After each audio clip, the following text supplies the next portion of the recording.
Hello everyone, welcome to my channel Tanuja Bio Studies. In the series of chapter 21, that is excretory system of class 11th, now we are taking the next topic, that is regulation of kidney function. हमने सब कुछ देख लिया, kidney का कैसे structure होता है, कैसे यूरिन का फॉर्मेशन होता है, क्या काउंटर करंट मैकेनिज्म होता है, एवरीथिंग वी डिड. बट ये सब चीज़ें कैसे रेगुलेट होती है उसके बारे में बात करेंगे. ओके, नाउ किडनी के अगर फंक्शन को रेगुलेशन की बात करें तो ये तीन तरह से रेगुलेट होता है, तीन मैकेनिज्म के थ्रू. एक तो ये रेगुलेट होता है बाय दी हाइपोथैलेमस. ओके, दूसरा ये होता है जुक्स्टाग्लोमेरुलस एपरेटस, ठीक है, JG लिख रही हूँ मैं अभी शॉर्ट टर्म में. और तीसरा होता है हार्ट की एट्रिया से. Okay, heart atria. ये तीन चीज़ें हैं जो किडनी के फंक्शन को कंट्रोल करती हैं. सबसे पहले हम देखते हैं हाइपोथैलेमस कैसे कंट्रोल करता है. Let's take hypothalamus. Okay, now as you know hypothalamus जो है वो क्या करता है, it cause the release of one hormone that is ADH from the posterior. कहाँ से? Posterior lobe of pituitary gland. आपको मालूम है कि हाइपोथैलेमस के नीचे ही ये पिट्यूटरी ग्लैंड होती है जिसका साइज एक पी के साइज के जैसा होता है. इसमें दो लोब होती है, एंटीरियर एंड पोस्टीरियर. जो पोस्टीरियर लोब है उससे एक हार्मोन सीक्रेट होता है दैट इज ADH. इस ADH की फुल फॉर्म क्या है? Anti diuretic hormone. नाम ध्यान रखना, बहुत बार पूछा जाता है. ओके, अब बात करते हैं कि ADH का सीक्रेशन कब ये प्रमोट करता है. सी, जब ब्लड में क्या होता है, ब्लड का वॉल्यूम बहुत अच्छे से होता है, वॉल्यूम ज़्यादा होता है, और ब्लड की जो ऑस्मोलैरिटी है, ब्लड की ऑस्मोलैरिटी मतलब क्या, ब्लड में जो सॉल्यूट का कॉन्सेंट्रेशन है वो बहुत ही कम है. क्या है? लेस है. ओके, तो कोई भी ADH सीक्रेट नहीं होता. No ADH is secreted. Okay, अब ADH सीक्रेट नहीं हो रहा है ब्लड में, यानी वॉल्यूम बहुत ज़्यादा, यानी बहुत ज़्यादा यूरिन भी बनेगा और एक्सेस यूरिन क्या होगा, बाहर सीक्रेट कर दिया जाता है. Okay, secreted outside. बहुत ज़्यादा अमाउंट में यूरिन को हम बाहर निकालना शुरू कर देंगे. अब जैसे ही यूरिन बहुत ज़्यादा अमाउंट में निकलना शुरू होगा, धीरे धीरे क्या होगा, इस ब्लड की जो ऑस्मोलैरिटी है, ब्लड की जो ऑस्मोलैरिटी है वो धीरे धीरे क्या होगी, इंक्रीज हो जाएगी. ओके, इंक्रीज हो जाएगी. और अगर इसकी ऑस्मोलैरिटी जैसे ही 300 मिली ऑस्मोल पर लीटर से ज़्यादा हो गई. ओके, नाउ 300 ये आपको पता होगा. अगर नहीं पता तो काउंटर करंट मैकेनिज्म को पहले पढ़ लो अच्छे से, मैं प्रीवियस वीडियो, उसके बाद इसको देखो तो बहुत अच्छे से क्लियर रहेगा. ओके, जैसे ये 300 से ज़्यादा होती है तो क्या होता है, कुछ ऑस्मो रिसेप्टर होते हैं. क्या होते हैं? Osmo receptors. कहाँ पर होते हैं? इन हाइपोथैलेमस. Okay, hypothalamus. और ये रिसेप्टर क्या हो गए, एक्टिवेट हो गए. क्या हुए? एक्टिवेट हुए. इन्होंने जैसे ही ज़्यादा ऑस्मोलैरिटी देखी, ज़्यादा सॉल्यूट कंसंट्रेशन देखा ब्लड में, ये एक्टिव हुए. और एक्टिव होते ही ये क्या करेंगे, दो फंक्शन करेंगे. या तो हमारा जो थर्स्ट है उसको इंक्रीज कर देते हैं. ठीक है, क्या करते हैं, हमें बहुत ज़्यादा प्यास लगने लगती है तो हम पानी पीते हैं, उससे हमारा ब्लड का वॉल्यूम कंट्रोल में हो जाता है, ब्लड के अंदर सॉलिड कॉन्सेंट्रेशन है वो मेंटेन हो जाती है. दूसरा ये क्या करता है, इट सीक्रेट और it do the secretion of ADH. किससे करवाता है? इस पिट्यूटरी ग्लैंड के पोस्टीरियर लोब से ADH को सीक्रेशन कराता है. बट अब इस ADH का फंक्शन क्या है? इस ADH का फंक्शन क्या है? To increase the absorption of water. Okay, ये क्या करता है, लार्ज अमाउंट ऑफ वाटर के एब्जॉर्प्शन को प्रमोट करता है. कहाँ से एब्जॉर्ब करेगा? जो हमारा ये रीनल टिब्यूल होता है ना, हमारा जो ये रीनल टिब्यूल है, दिस वन, इस रीनल टिब्यूल में से क्या होगा, वाटर अमाउंट बहुत ज़्यादा अमाउंट में एब्जॉर्ब होने लगेगा. और ये सारा वाटर एब्जॉर्ब होके किस में जाएगा, रीनल वेन, मतलब हमारी जो कैपिलरीज, हमारी जो ब्लड कैपिलरीज है उसके अंदर ही वाटर चला जाएगा. और एट लास्ट क्या होगा, इसकी वजह से हमारा ब्लड का वॉल्यूम भी इंक्रीज हो जाएगा, एज वेल एज ब्लड की ऑस्मोलैरिटी डिक्रीज हो जाएगी. ऑस्मोलैरिटी डिक्रीज हो जाएगी. समझ आ रही है बात? ठीक है। जैसे ही ऑस्मोलैरिटी बढ़ी उसने क्या किया, ADH को सिक्रेट किया, ADH ने लार्ज अमाउंट ऑफ वाटर को एब्जॉर्ब करना शुरू कर दिया और ब्लड में जो सॉल्यूट का कॉन्सेंट्रेशन है वो मेंटेन होना शुरू हो गया। तो ये तो हो गया कैसे काम करता है, हाइपोथैलेमस वर्क करता है। बट कई बार क्या होता है, ड्यू टू सर्टेन डिजीज और deficiency of ADH sometimes what happen, okay should I rub this one, I am rubbing. क्या होता है, कई बार ये ADH सही अमाउंट में सीक्रेट नहीं होता और इसकी क्या हो जाती है, डेफिशिएंसी हो जाती है। What happen, there is a deficiency of ADH takes place and this is known as a disease. क्या है, एक मिनट, डेफिशिएंसी ऑफ ADH, और जिसकी वजह से वो वाटर को एब्जॉर्ब नहीं कर पाएगा तो ब्लड में बहुत ज़्यादा ऑस्मोलैरिटी बढ़नी शुरू हो जाएगी और हमारा यूरिन बहुत ज़्यादा डाइल्यूट होगा, मतलब एक्सेस यूरिन निकलेगा बॉडी से। यहाँ इसको बोलते हैं डायबिटीज़ इंसिपिडस। इस डिजीज़ को क्या बोलते हैं, डायबिटीज़ इंसिपिडस। जब हम डिसऑर्डर्स देखेंगे ना वहाँ पे भी इसको डिस्कस करेंगे, ठीक है। क्या होगा, एक्सेस यूरिन बनने लगेगा, बहुत ज़्यादा अमाउंट में यूरिन निकलेगा और हमारी बॉडी से जो वाटर है उसका लॉस होना शुरू हो जाएगा। ये डायबिटीज़ मेलाइटस से डिफर है। डायबिटीज़ मेलाइटस में यूरिन में ग्लूकोज बहुत ज़्यादा निकलना शुरू हो जाता है और यहाँ पे यूरिन में वाटर का अमाउंट ज़्यादा निकलना शुरू हो जाता है। क्लियर है, पहला मेथड पढ़ लिया। अब दूसरा देखते हैं, जुक्स्टाग्लोमेरुलस एपरेटस। तो JG क्या है, ये इसकी फुल फॉर्म जुक्स्टाग्लोमेरुलर एपरेटस। ओके, ये एपरेटस दो कंपोनेंट का बना होता है। एक को हम बोलते हैं जुक्स्टाग्लोमेरुलस सेल्स, ठीक है, एंड दूसरा हम बोलते हैं that is macula densa. Okay, ये कहाँ प्रेजेंट होती है, it is present in the distal convoluted tubule. जो रीनल ट्यूब्यूल होता है उसकी DCT में ये प्रेजेंट होती है। और ये कहाँ प्रेजेंट होती है, जो हमारी एफरेंट एंड ईफरेंट एट्रियोल होता है वहाँ पे ये प्रेजेंट होती है। ओके, ये ध्यान रखना। नाउ ये काम कैसे करता है, जब कभी भी हमारी बॉडी में जो ब्लड वेसल्स है, suppose this is the blood vessels, और इस ब्लड वेसल्स में जो हमारा ब्लड प्रेशर है, BP है, बहुत ज़्यादा डिक्रीज हो गया, ठीक है, बहुत कम हो गया, यानी कि इसके अंदर NaCl का अमाउंट बहुत कम हो गया, सोडियम का अमाउंट बहुत कम हो गया। इस वजह से ब्लड क्या है, इस वॉल्स पे प्रेशर नहीं पुट कर पा रहा। एंड दूसरा, हमारा जो ब्लड वॉल्यूम है वो भी क्या हो गया, डिक्रीज हो गया। दोनों ही चीज़ डिक्रीज हो गई। Because of decrease in this one क्या होता है, ये JG जो है ये एक्टिवेट हो जाता है। JG सेल्स जो हैं वो एक्टिवेट हो जाती हैं और ये एक्टिवेट होकर क्या करती है, 3 फंक्शन करती है। क्या करती है, it activate and release one enzyme cum hormone that is called renin. ठीक है, क्या करता है, ये रेनिन को रिलीज करता है।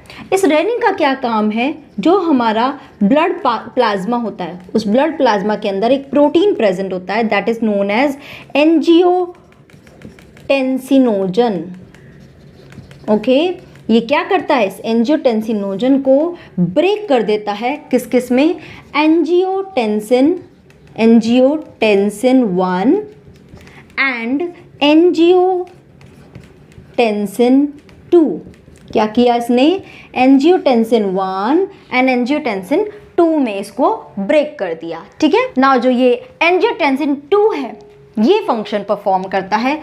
ये 3 तरह से इस ब्लड प्रेशर को रेगुलेट करता है। जो BP यहाँ पे लो हो गया उस BP को कैसे रेगुलेट करता है, पहला तो ये क्या काम करता है, it increase the absorption of water and NaCl from proximal convoluted tubule। Okay, clear है पहला फंक्शन। दूसरा फंक्शन ये क्या करता है, इट इंक्रीज और कंस्ट्रिक्ट, क्या करता है, कंस्ट्रिक्ट दी इफरेंट एट्रियोल।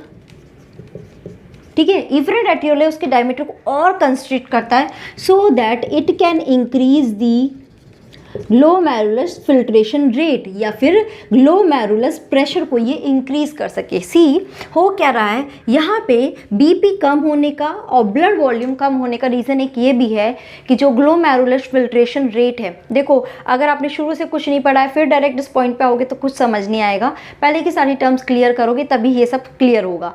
तो जो GFR है वो बहुत कम हो जाता है, बिकॉज ऑफ दैट ही ये चीज़ें भी कम हो जाती है। तो ये क्या करता है, उस GFR को इंक्रीज करने का काम करता है। एंड थर्ड क्या करता है, it act on adrenal gland. ये क्या करता है, एड्रीनल ग्लैंड पे एक्ट करता है और उससे रिलीज कराता है एल्डोस्टेरोन। क्या रिलीज करा रहा है, एल्डोस्टेरोन। ये हार्मोन क्या करेगा, it responsible for absorption of, ये क्या करेगा, ये भी एब्जॉर्प्शन कराएगा किस किस का, NaCl का, वाटर का, बट कहाँ से एब्जॉर्प्शन कराएगा, DCT से। क्या कराएगा, DCT से ये एब्जॉर्ब कराएगा। और एब्जॉर्प्शन होने की वजह से अब क्या होगा, ओवरऑल इतना एब्जॉर्प्शन हो गया तो ये ब्लड वेसल्स में लार्ज अमाउंट ऑफ वाटर और NaCl की प्रेजेंस हो जाएगी। समझ आ रही है ना बात, एब्जॉर्प्शन मतलब क्या, ब्लड सेल्स जो है उसमें एब्जॉर्ब होता जा रहा है ये सब चीज़ें, एंड उसकी वजह से जो बीपी है वो भी कंट्रोल हो गया, वो इंक्रीज हो जाएगा एंड ब्लड वॉल्यूम जो है वो भी इंक्रीज हो जाएगा। ठीक है, क्योंकि वाटर भी एब्जॉर्ब हो रहा है तो ब्लड वॉल्यूम इंक्रीज हो गया, NaCl का अमाउंट ज़्यादा हो रहा है तो ब्लड प्रेशर भी इंक्रीज हो गया। तो this is how they maintain this thing. Okay, ना अगर आप यहाँ पे ध्यान दोगे तो तीन चीज़ यहाँ पे इन्वॉल्व हो रही है, मतलब एक्चुअली इस पूरी मैकेनिज्म को, JG की मैकेनिज्म को हम बोलते हैं RAAS। ठीक है, क्या है RAAS, क्या क्या है, R मतलब रेनिन, ठीक है, A angiotensin, okay, and again A for aldosterone system, S for system. मतलब क्या, यहाँ पे तीन जो हार्मोन है वो कंबाइंड एक्शन करके ये पूरी चीज़ों को मेंटेन कर रहे हैं, that is called is RAAS। क्या, रेनिन, एल्डोस्टेरोन और एंजियोटेंसिन सिस्टम। क्लियर है, तो कई जगह अगर आपको RAS लिखा मिले तो प्लीज उसको भी ध्यान में रखना। तो ये क्या है, RAS सिस्टम। क्लियर है, now this is how this is all done. हो क्या रहा है, प्रॉब्लम क्या है, बीपी कम हो रहा है, ब्लड वॉल्यूम कम हो रहा है, मेन टारगेट क्या है, इन दोनों चीज को इंक्रीज करने का टारगेट है। ओके, एक और चीज ध्यान रखना, ये जो जैसे बीपी और ब्लड वॉल्यूम कम होता है, ये मैक्यूला डेंसा ये पहले एक्टिवेट होती है और ये एक्टिवेट होके फिर ये जेजी सेल को एक्टिवेट करती है। ओके, ये जेजी सेल को एक्टिवेट करती है। ओके, क्लियर है।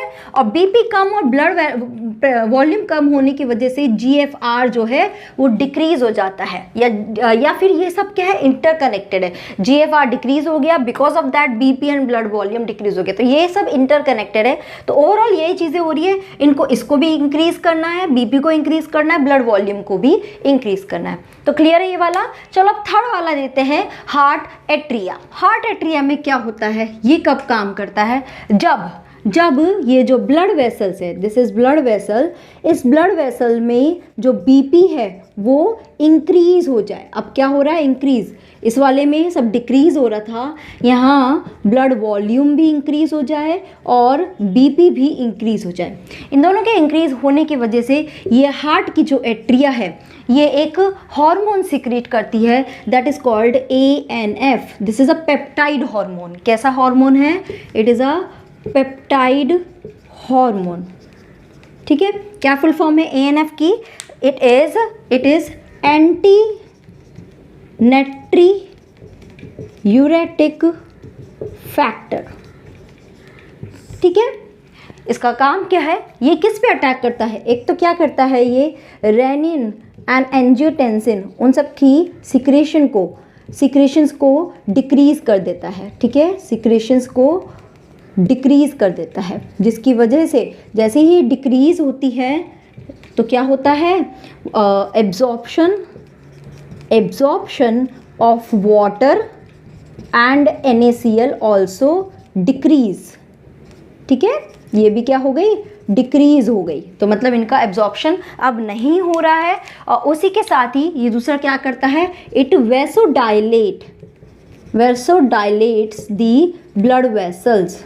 Blood vessels. ओके, क्या करता है इन ब्लड वेसल्स को, मतलब चलो ये तो ओरिजिनली ही रहने दो, मैं दूसरी ब्लड वेसल्स बताती हूँ, इसको और ज़्यादा डायलेट करता है। जैसे ही डायलेट हुआ तो बीपी जो बढ़ा हुआ था, प्रेशर ज़्यादा लग रहा था, सिंपल सी चीज़ है, अगर एक छोटे पाइप से पानी बह रहा है, अब उस पाइप में इतना प्रेशर हो रहा है क्योंकि पानी बहुत ज़्यादा है वहाँ पे, तो पाइप की वॉल पे प्रेशर डाल रहा है। अगर मैंने उसी पानी को, उतने अमाउंट के वाटर को मैं एक ज़्यादा बड़े पाइप में से फ्लो कराऊंगी तो प्रेशर कम हो जाएगा। The same is happening here, vasodilate कर देगा वो ब्लड वेसल्स को और इनके सिक्रेशन को स्टॉप कर दिया, जिसकी वजह से ये सब एब्जॉर्ब नहीं हो रहा, यानी कि यहाँ पर वाटर और NaCl क्या हो जाएगा, डिक्रीज हो जाएगा। जैसे ये डिक्रीज हुआ बीपी भी नॉर्मल हो जाएगा। ओके, ये मेंटेन हो जाएगा एंड ब्लड वॉल्यूम भी मेंटेन हो जाएगा। ओके, और यू कैन से डिक्रीज हो गया। Fine, so this is how whole everything is done. Clear है? पहला हाइपोथैलेमस, जैसे ही ब्लड की ऑस्मोलैरिटी कम हो रही है, बहुत ज़्यादा यूरिनेशन हो रहा है, हम इतना जो वाटर है उसको एक्सेस में लॉस नहीं होने दे सकते हैं, तो इसलिए यहाँ पे ADH सिक्रेट होता है। JG में BP एंड ब्लड वॉल्यूम दोनों कम हो गया तो ये काम करेगा उन सबको नॉर्मलाइज करने के लिए। एंड हार्ट एट्रिया कब काम करेगी, जब बीपी एंड ब्लड वॉल्यूम दोनों इंक्रीज हुआ तो उसको वापस रिड्यूस करने के लिए काम करेंगे। सो ये 3 फैक्टर्स है जो पूरे किडनी के फंक्शन को रेगुलेट करते हैं। This is how whole things happen. Okay, in next video we are going to talk about micturition and some another factors. Clear? Till now, if you have any doubt, please let me know through comment section. Thank you so much guys for watching this video. Have a positive mindset, keep doing study and take care. Bye bye.